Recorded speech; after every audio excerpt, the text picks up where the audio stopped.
today's project, we are going to put a headliner in the Comet because it did not come with one. It's just bare metal.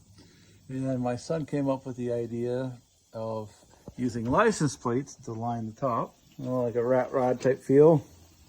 So today, I'm making a video. I bought some license plates off of eBay, a mixed amount from mostly western states.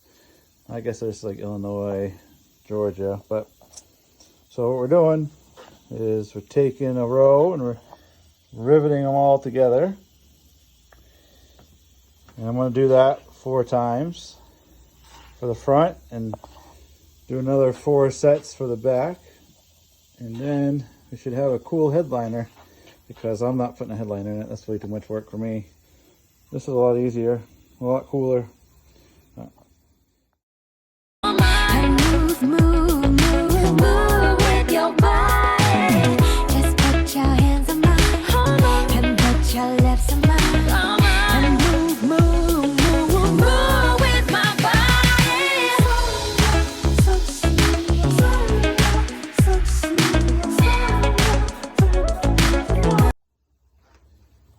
And now that everything's riveted together, all the plates are riveted together. You got 3 going across, and then you got 1 on each side. They're all riveted together, so it forms one big panel.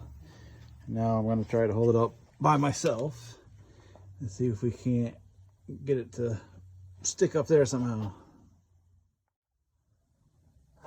So I got it set up in there, and I got it held on by a couple of rivets going across the middle channel there that supports the roof.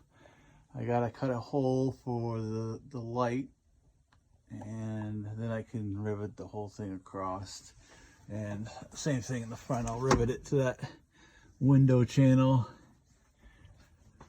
And then we'll have the front done of our new headliner. It's pretty neat, good a range of colors. Yeah, it'll fit the rat rod style of the car.